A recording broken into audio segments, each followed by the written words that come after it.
तो राजा जब पाली को उतार दिए, सबको गाली किया।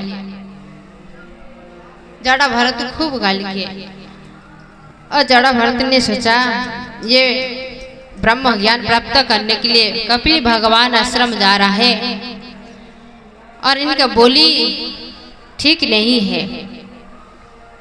ये कैसे ब्रह्म ज्ञान प्राप्त करने के लिए वो जा रहा था और जड़ा भरत ऐसा ब्रह्म ज्ञान प्राप्त कराए। जड़ा भरत को ने राजा ने प्रणाम किया, आप कौन है?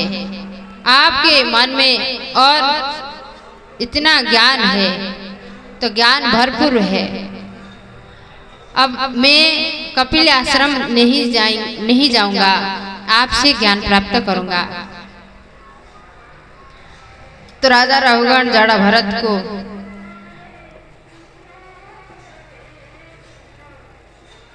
जड़ा भरत से ज्ञान प्राप्त किया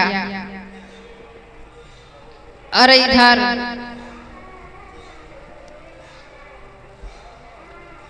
भारत के जन्म लेने के लिए देवता लोग इच्छा करते। भागवत में 28 नरक कथा में दिया गया है।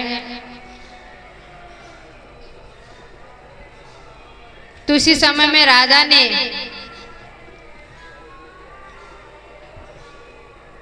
तो भरत को लेकर काली माता मंदिर में जड़ा भरत को चढ़ाते बलि चढ़ाने के लिए आए थे।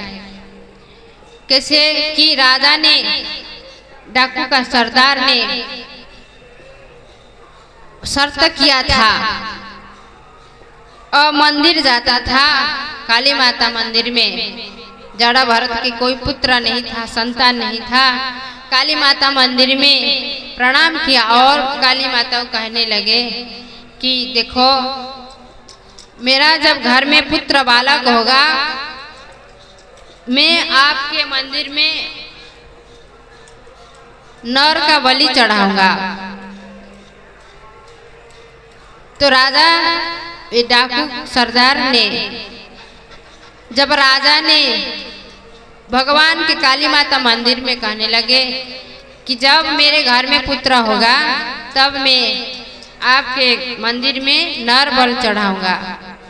तो इसी समय में जे जड़ा भरत को मिला था, पुत्र प्राप्त कर लिया, ज्ञान प्राप्त कर लिया। खुशी से राजा ने जड़ा भरत को बुलाया, चलिए आप यहाँ पर एक काली माता मंदिर है।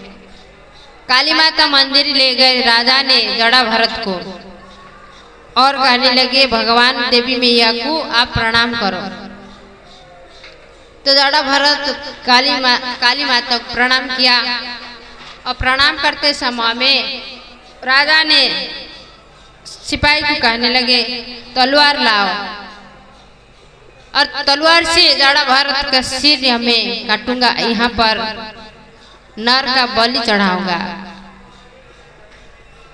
देवी मैया को मैं यहाँ पर मानसिक रखा था जब मेरे घर में पुत्र होगा मैं नर बलि चढ़ाऊंगा। तो मेरे घर में तो काली माता पुत्र दे दिए और वहाँ पर ये जड़ा भरत का बलि में चढ़ाऊंगा। उसी समय में जड़ा भरत का बलि चढ़ा रहा था, उस समय काली माता प्रकट हो गए। काली माता प्रकट हुए उसी समय में काली माता ने जड़ा भरत को बचा लिए। बोलिए काली माता की जय, जड़ा भरत की जय। काली माता तलवार से डाकू सरदार का मस्तक काट दिए और जड़ा भरत को बचाए। और इधर राजा रघुगण जड़ा भरत को राजा बनाए। इस प्रकार एक भजन के बाद आगे कथा में प्रवेश करेंगे।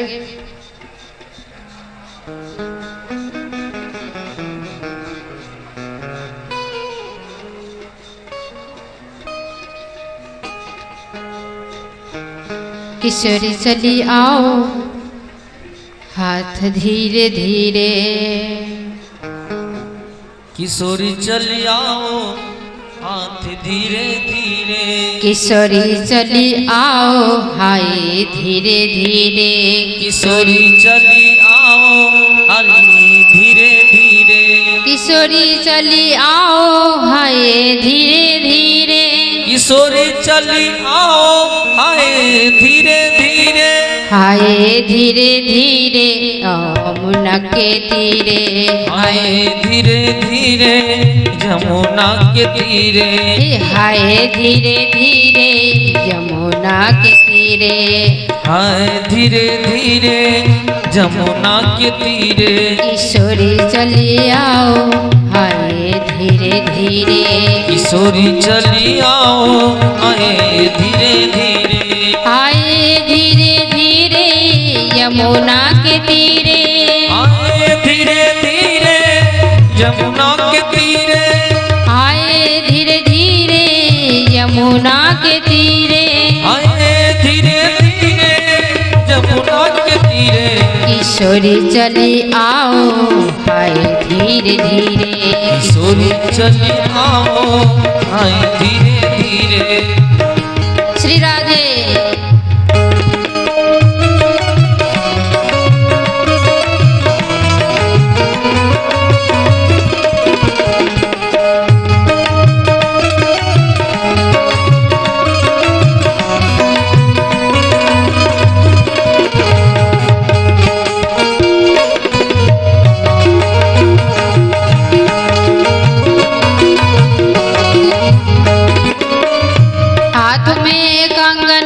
पाँव पैजनिया, हाथ में कंगना पाँव पैजनिया, हाथ में कंगना पाँव में पैजनिया, हाथ में कंगना पाँव पैजनिया, हाथ में पैजनिया कंगन पैया, हाथ में पैजनिया पाँव में पैजनिया, हाथ में कंगना पाँव में पैजनिया, हाथों में कंगना पाँव में पैजनिया, पायले छनकावो हाय धीरे धीरे, पायल छनकावो हाय धीरे धीरे, पायल छनकावो हाय धीरे धीरे, पायल छनकावो हाय धीरे धीरे, किशोरी चली आओ हाय धीरे धीरे, किशोरी चली आओ हाय धीरे धीरे, किशोरी चली आओ हाय धीरे धीरे, किशोरी चली आओ हाय धीरे धीरे।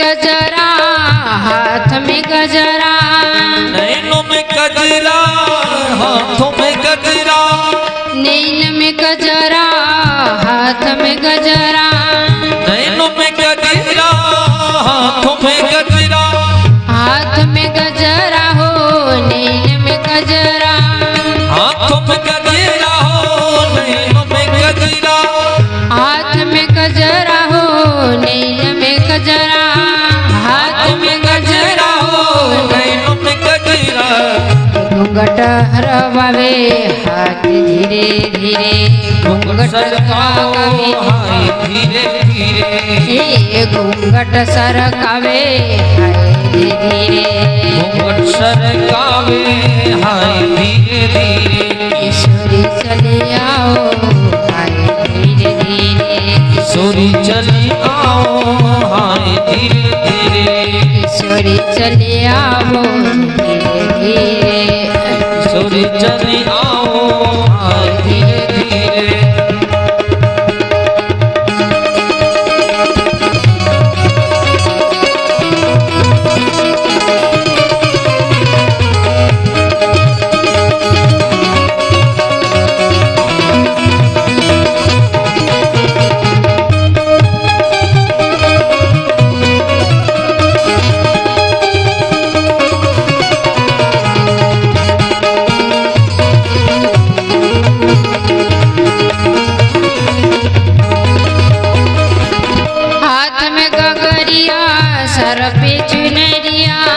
हाथ में गगरिया सर पे चुनरिया, हाथ में गगरिया सर पे चुनरिया, हाथ में गगरिया सर पे चुनरिया, हाय चुनरिया हाय वे चुनरिया, हाय रे चुनरिया हाय चुनरिया, हे चुनरी लहरावे हाय धीरे धीरे, चुनरी लहरावे हाय धीरे धीरे, हे चुनरी लहरावे हाय धीरे धीरे, चुनरी लहरावे हाय धीरे धीरे, किशोरी चले आवे हाय धीरे धीरे, किशोरी चले आवे हाय धीरे धीरे, किशोरी चले आवे हाय धीरे धीरे, किशोरी चले आवे हाय धीरे धीरे, किशोरी चले आवे हाय धीरे धीरे,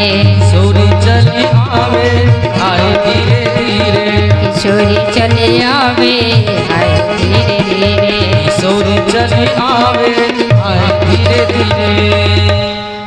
बोले राधा रानी सरकार की जय। श्री किशोरी जी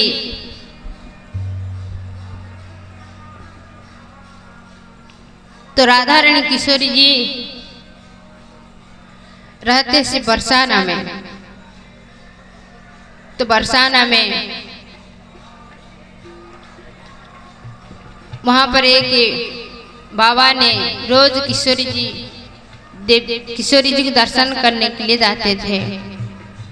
तो किशोरी जी को दर्शन करते थे और साथ में हाथ में कुछ नहीं लेते थे।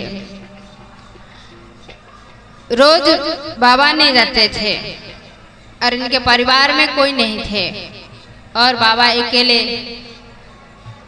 और परिवार वो चलने के लिए और खाने पीने के लिए कुछ करना पड़ेगा।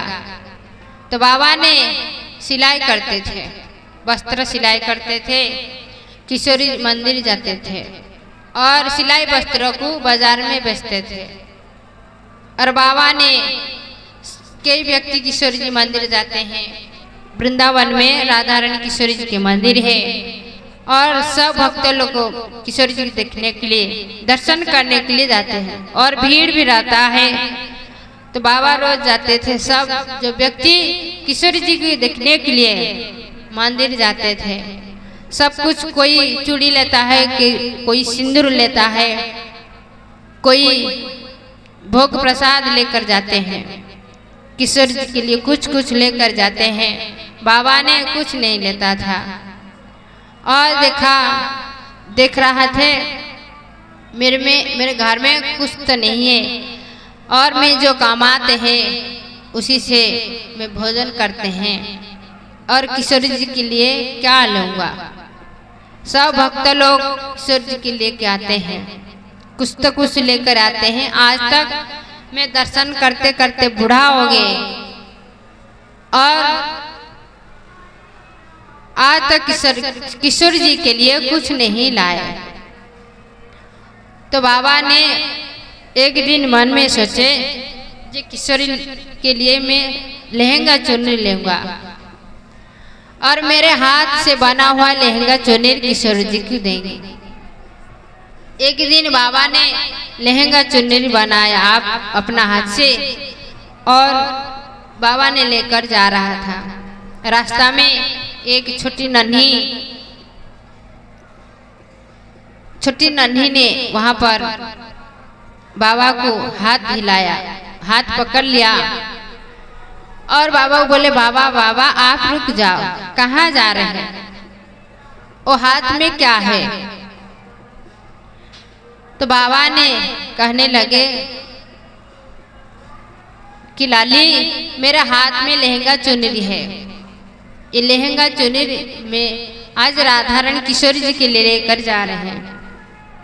आज तक दर्शन करते करते और बूढ़े हो गए और किशोरी जी कुछ नहीं दे पाए। आज मेरा हाथ में बना हुआ लहंगा चुनरी ये है। तो लाली ने कहा, बाबा लहंगा चुनरी कैसे बनाए, आप थोड़ा सा दिखाओ। तो लाली कहने पर बाबा ने दिखाए कि देखे देखो वो लहंगा चुन्नी कैसा बना हुआ। तो लाली ने देखा कि बाबा ये लहंगा चुन बहुत सुंदर और सुंदर लग रहा है, मुझे दे दो। तो बाबा ने बोले देखो आज तक मैं किशोरी जी के लिए कुछ नहीं दिया, आज पहली बार मेरे हाथ में बना हुआ लहंगा चुन्नी और किशोरी जी की लेके जा रहे हैं। आपके लिए कब मैं बाजार से ले आऊंगी और बाजार से ले आऊंगा कि लहंगा चुन्नी। मतलब बूढ़े हो गए, सिलाई नहीं कर पाते हैं, तेरे लिए बाजार से ले आऊंगा। तो लाली ने कहा बाबा किशोर जी के भक्त लहंगा चुन्नी चूड़ी सिंदूर सब देते हैं, इनका बहुत सारा है, आप ये लहंगा चुन्नी नहीं देंगे भी, इनका बहुत सारा है, आप मुझे दे दीजिए। अब दूसरी बार आप बना हुआ किशोर जी के लिए लेना है। बाबा ने मना किया, नहीं दिया। लाली ने जबरदस्ती हाथ से छीन लिया और छीन लेकर दौड़ चला गया। तो बाबा वहां पर रोने लगे, खूब रोने लगे। बाबा ने इतना रोने लगे, रास्ता में व्यक्ति जा रहे थे, बाबा को समझाए बाबा आप क्यों रोते हैं, क्या हुआ बाबा आप इतना रोते हैं। बाबा ने कहा कि देखो मेरे बना हुआ हाथ में बना हुआ लहंगा चुन्नी मैं किशोर जी के लिए लाया था और एक लाली ने आया हाथ से छीन लिया। तो व्यक्ति सब बाबा को समझाए बाबा ये लहंगा चुन्नी के लिए आप इतना रोते हैं, और आप आइए पहले राधा रानी किशोरी जी के दर्शन करो, उसके बाद आप किशोर जी के बाद में लाना है। तो बाबा ने व्यक्ति को बोले देखो आज तक मैं इनके लिए कुछ नहीं लाया था, जब इनके लिए आज लेके आ रहा था और लाली ने छीन लिया, किशोरी जी ने क्या कहेंगे। बाबा आज भी मेरे लिए ला रहा था, वो भी नहीं ला पाए और मैं नहीं जाऊंगा, मना किया। फिर राधा रानी किशोरी जी की मंदिर के नीचे रोने लगा। वहीं पर सब भक्त लोग जाते थे, भक्त लोग देखते थे बाबा क्यों इतना रोते हैं। बहुत सारा व्यक्ति समझाए बाबा पहले भगवान राधा रानी को दर्शन कीजिए। सब समझाने के बाद बाबा ने राधा रानी को देखने के लिए गए और मुख नहीं दिखाए, मंदिर में प्रवेश किए और मुख नहीं दिखाए, झुका करके प्रणाम किए और आंख बंद किए। आज मैं किशोरी जी को मुख नहीं दिखाएंगे, किशोरी जी ने क्या कहेंगे। आज बाबा मेरे लिए लाया फिर भी आज नहीं ला पाए, किशोरी जी की मैं मुख नहीं दिखाऊंगा। एक व्यक्ति ने कहा बाबा आंख क्यों बंद किए, अब एक बार देखो आज कितना सुंदर राधा रानी किशोरी जी लगता है, और राधा रानी कितना सुंदर लगती है, देखिए एक बार सिर को आप देखो, मुख को एक बार देखो। तो बाबा ने एक बार देखे किशोरी जी वही कपड़ा लहंगा चुन्नी पहने, जो लहंगा चुन्नी किशोरी जी वही लहंगा चुन्नी पहने बाबा जो लाए थे। तो राधा रानी लहंगा चुन्नी पहले से बाबा का हाथ से छीन लिए थे। इसी में शास्त्रों में लिखा हुआ जो व्यक्ति भगवान को भजन करता है, ध्यान करता है, राधा रानी किशोर जी को ध्यान करते हैं और राधा रानी को भजते हैं, तो राधा रानी स्वयं उनके पास आ जाते हैं। तो राधा रानी स्वयं आकर बाबा का हाथ से लहंगा चुन्नी छीन लिए थे और मंदिर में राधा रानी नहीं रह पाए। तो बाबा राधा रानी किशोरी जी को मंदिर में दर्शन किए, बाबा खुश हो गए और राधा रानी को दर्शन किए, किशोरी जी को। इस प्रकार ये भक्तमाल चरित्र की कथा है। और आगे की कथा अजामिल की जो कथा है आप अमर शास्त्री के मुखारबिंद साहब आप सुबह श्रवण कर चुके हैं कि अजामिल इतना बड़ा पापी काम किया। अजामिल ब्राह्मण होकर वेश्या के साथ रहने लगा और इतना बड़ा पाप काम किया। तो फिर उनको भगवान दर्शन दिए। तो अजामिल ने कहा कि राजन, कौन सा पाप करने से किसी नरक में जाना पड़ता है? तो यह सब आप ये श्रवण किए हुए जीवित अवस्था में पाप का फल भोगना पड़ता है। ये तीनों काल का पाप जो किए थे, अभी जो कर रहे हैं और बाद में जो करेंगे, 3 काल का पाप ये जीवित अवस्था में आपको भोगना पड़ेगा। इसीलिए ये सारा पाप कैसे मिटेगा? तो सारा पाप मिटाने के लिए जीवित अवस्था में आपको भागवत कथा श्रवण करना पड़ेगा। तो भागवत श्रवण करने से सारा पाप नष्ट हो जाता है। इसीलिए अजामिल ने स्वकीयं कृष्णपादारविन्दयो निर्वसितं तद्गुणारागी पौरिहा नातेयमं पसामृतश्च यतयातन स्वप्नेऽपि पश्यन्ति श्रीचरण निष्कृतः। सुखी अन्न कृष्ण पादारविन्दयो, जो मन भगवान कृष्ण चरण कमल को ध्यान करता है, जो व्यक्ति भगवान के चरण से लेकर पूरे मस्तक तक जो ध्यान करता है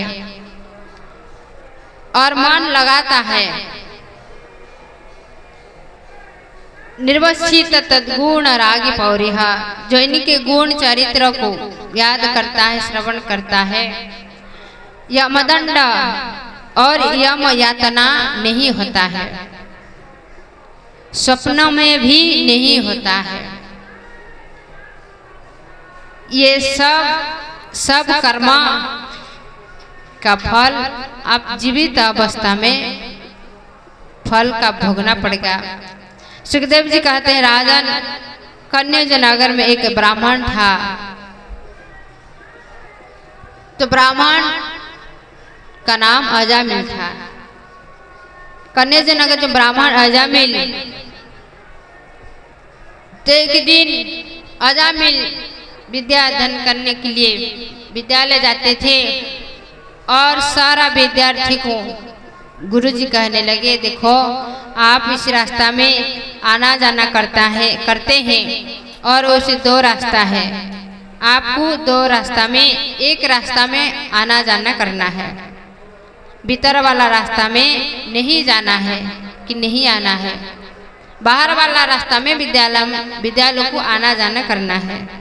सारा विद्यार्थियों गुरुजी का बात मान करके बाहर रास्ता में विद्यालय में आना जाना किए और भीतर वाला रास्ता में नहीं गए।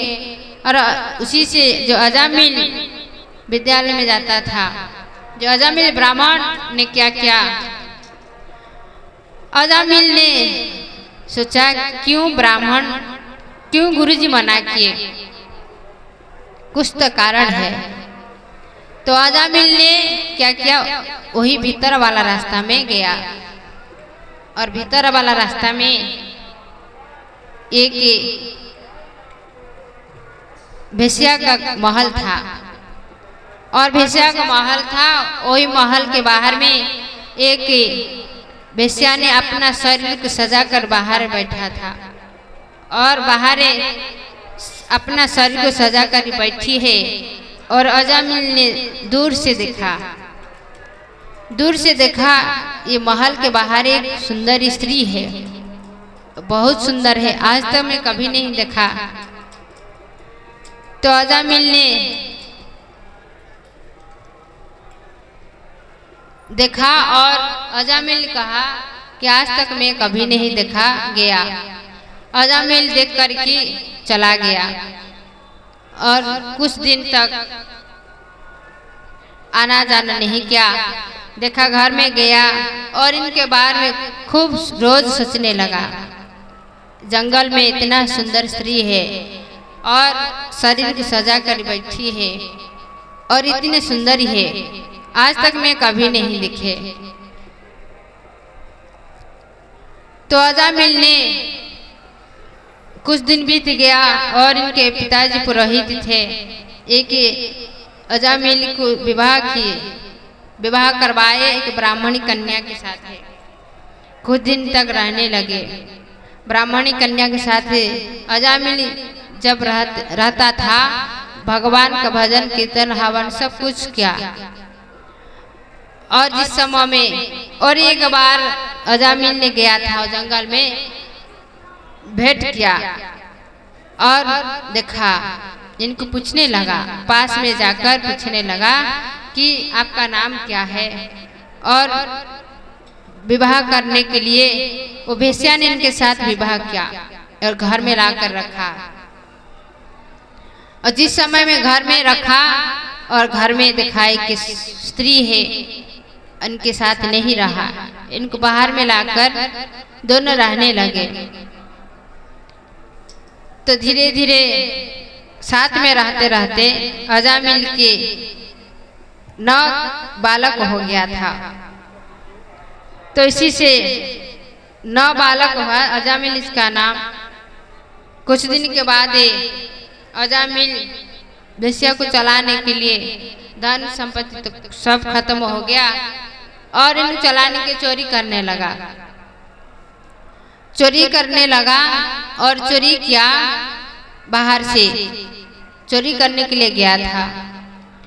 उसी समय में अजामिल घर में इनके पत्नी थी, पत्नी रहती थी। उधर से कई साधु लोग वृंदावन जा रहे थे।